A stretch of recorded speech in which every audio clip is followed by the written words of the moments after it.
Hello दोस्तों SSC CGL के previous years में पूछे गए जो इम्पोर्टेंट क्वेश्चंस हम आपके साथ डिस्कस कर रहे हैं उसी को कंटिन्यू करते हुए आज हम पार्ट नंबर 18 आपके साथ डिस्कस करेंगे और इसमें कुछ और इम्पोर्टेंट क्वेश्चन जो हैं यहाँ पे आपके साथ डिस्कस किए जाएंगे ताकि जो आपके एसएससी सीजीएल के एग्ज़ाम्स चल रहे हैं उनमें यहाँ से आपको हेल्प हो सके। स्टार्ट करते हैं क्वेश्चन नंबर फर्स्ट से। इसमें बोला है thief is noticed by a policeman from a distance of 97 metre. The thief starts running and the policeman chases him. The thief and the policeman run at a speed of 21 meter per second and 23 meter per second respectively. What is the time taken by the policeman to catch the thief? अब देखो यहाँ पे relative speed का concept जो है वो काम करेगा। अब ये रिलेटिव स्पीड यानी सापेक्ष गति, सापेक्ष चाल भी बोलते हैं इसको हिंदी में। ये रिलेटिव स्पीड होती क्या है? तो देखो अगर दो ऑब्जेक्ट एक ही टाइम पे एक ही डायरेक्शन में मूव करना शुरू करें तो उनकी रिलेटिव स्पीड क्या होगी?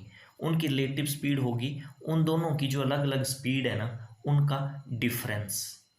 ठीक है, जैसे यहाँ पे चोर और पुलिस दोनों एक ही टाइम पे एक ही डायरेक्शन में मूव कर रहे हैं तो यहाँ पे रिलेटिव स्पीड क्या होगी? दोनों की जो अलग अलग स्पीड है उनका डिफरेंस। तो 23 और 21 के बीच में कितना डिफरेंस होगा? 2 का डिफरेंस होगा। तो जो रिलेटिव स्पीड होगी एस आर से मैं लिख रहा हूँ वो कितनी होगी? 2 मीटर पर सेकेंड।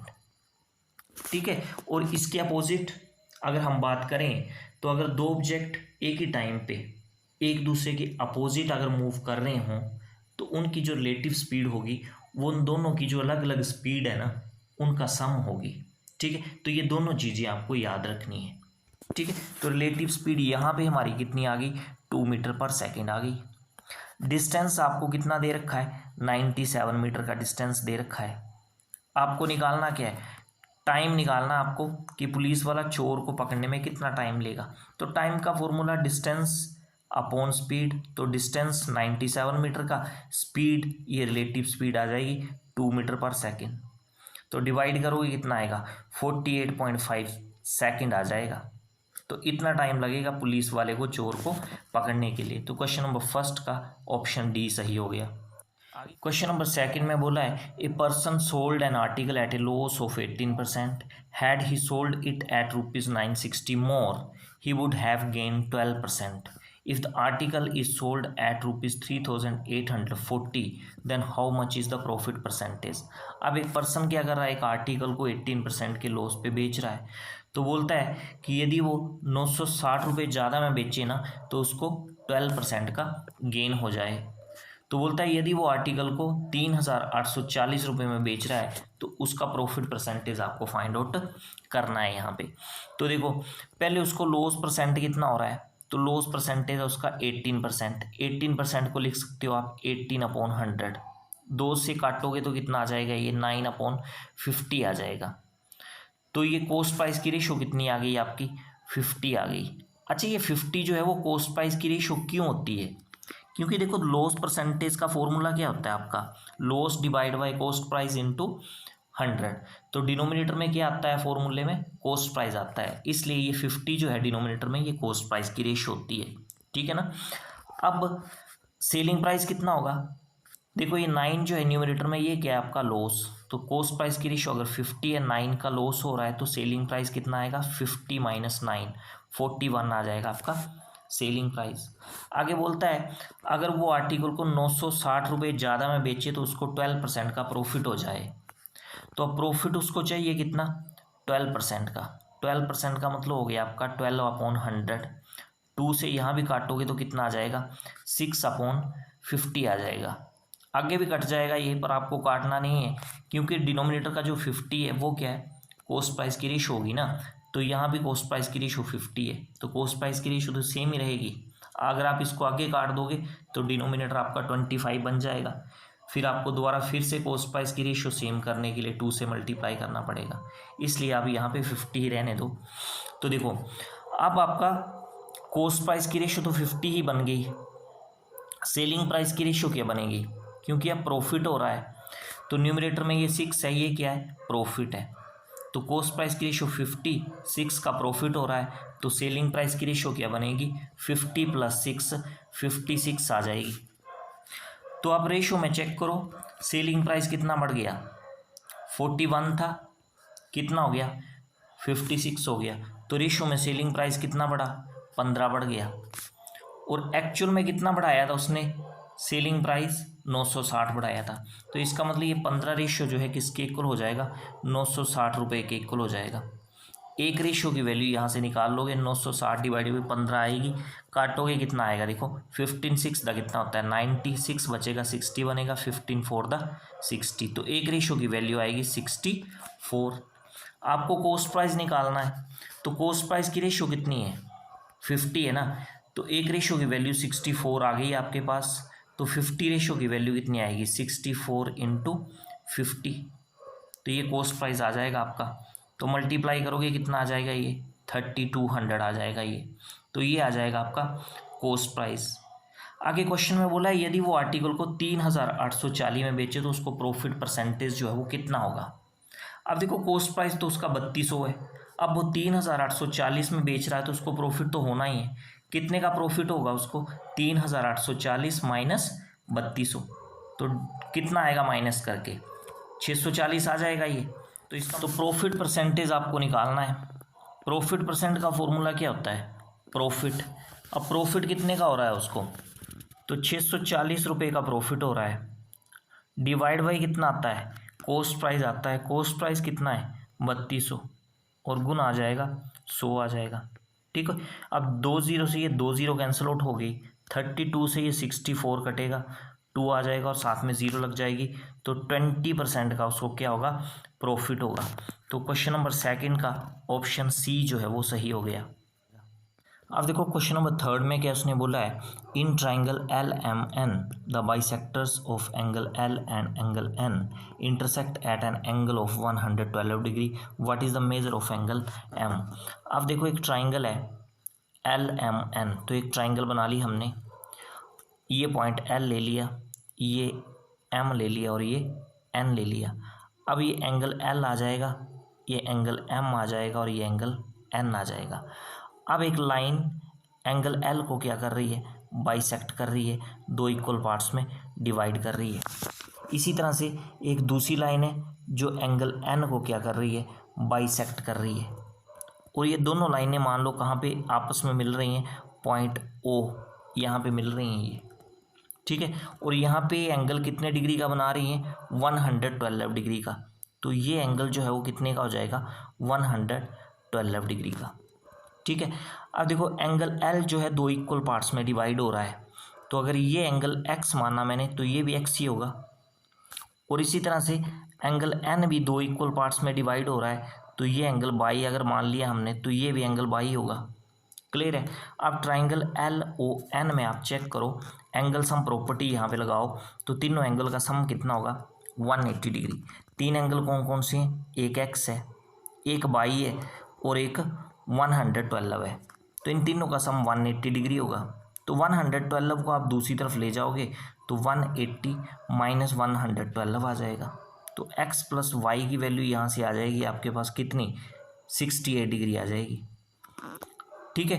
अब आगे क्या करोगे, देखो ये एंगल अगर आपका 112 है तो ये बाकी जो एंगल है ये कितना बचेगा आपका, क्योंकि पूरा एंगल आपको पता है, अगर इसको मैं सर्कल बना दूं तो पूरा एंगल कितने का हो गया 360 डिग्री का हो गया।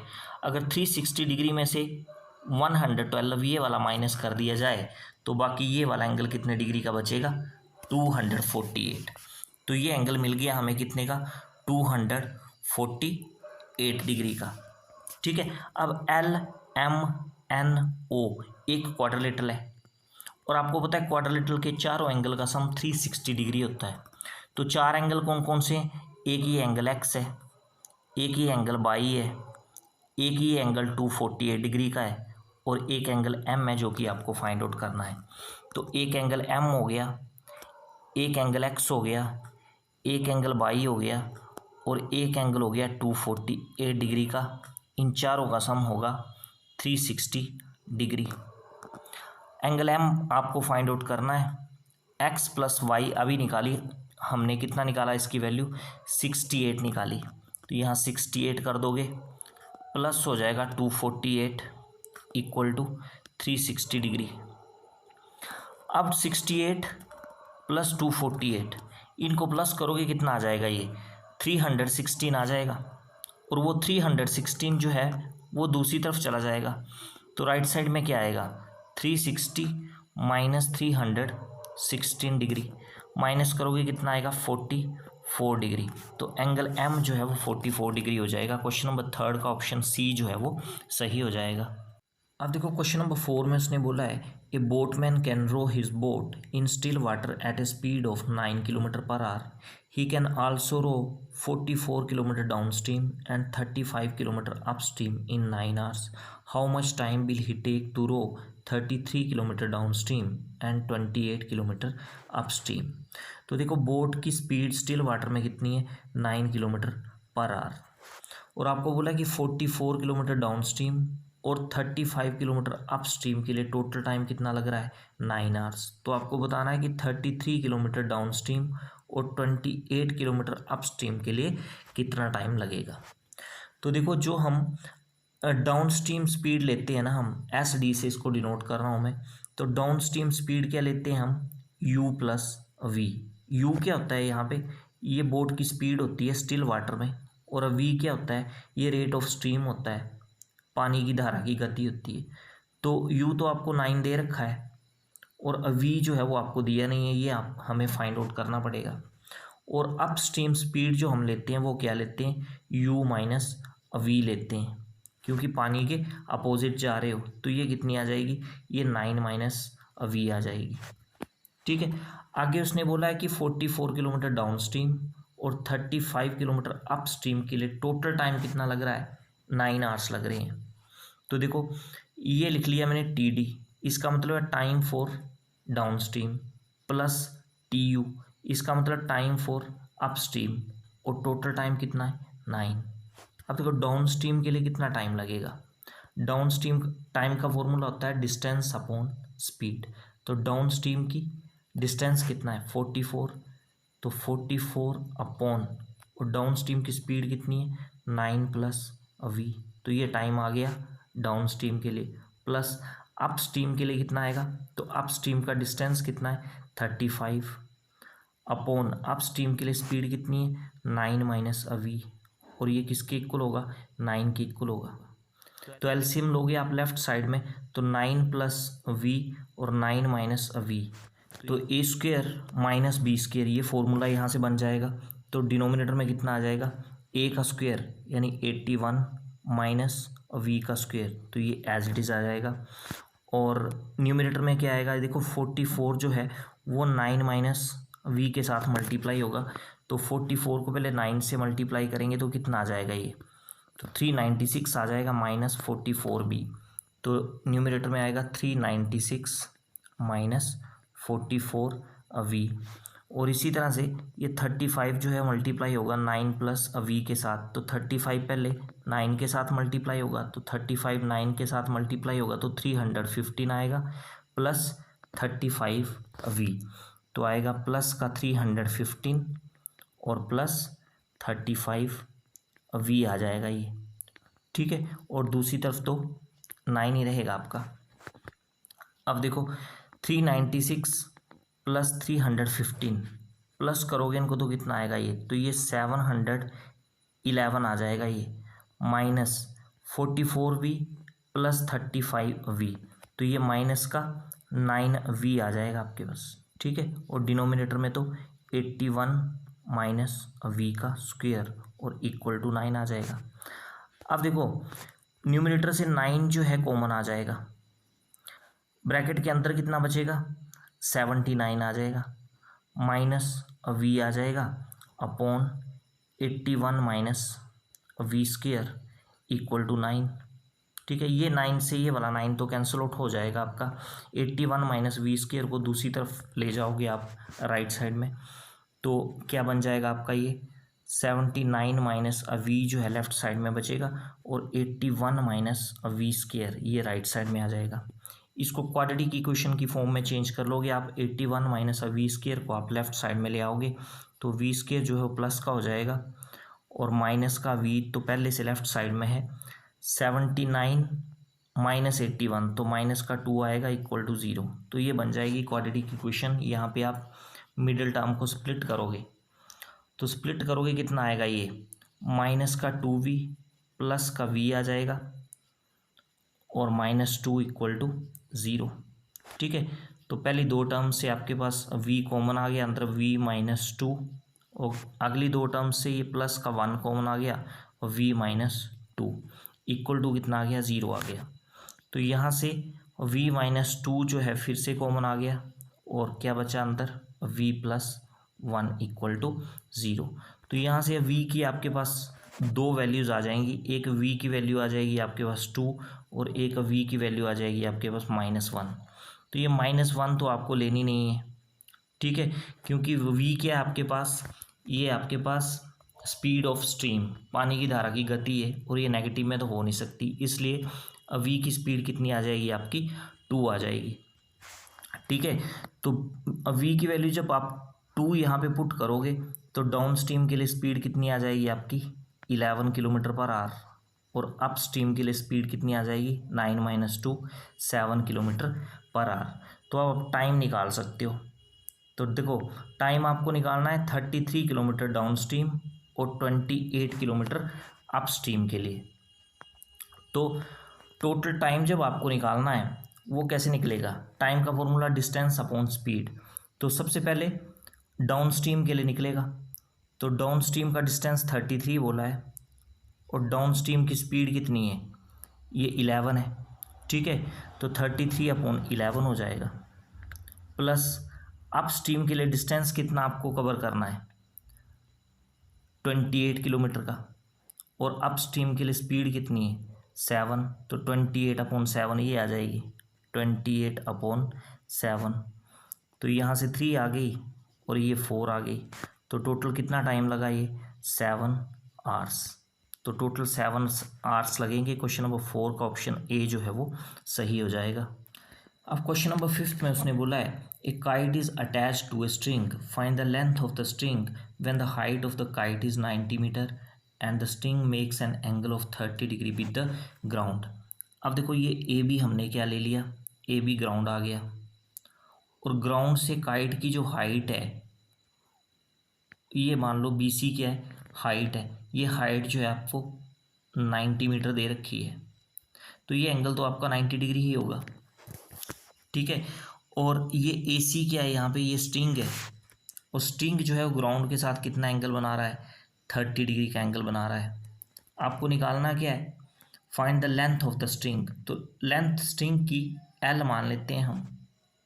ठीक है, अब देखो ए बी सी क्या है, एक राइट एंगल ट्राइंगल है, इसमें ए बी बेस है, बी सी आपका परपेंडिकुलर और ए सी क्या है हाइपोटेन्यूज है।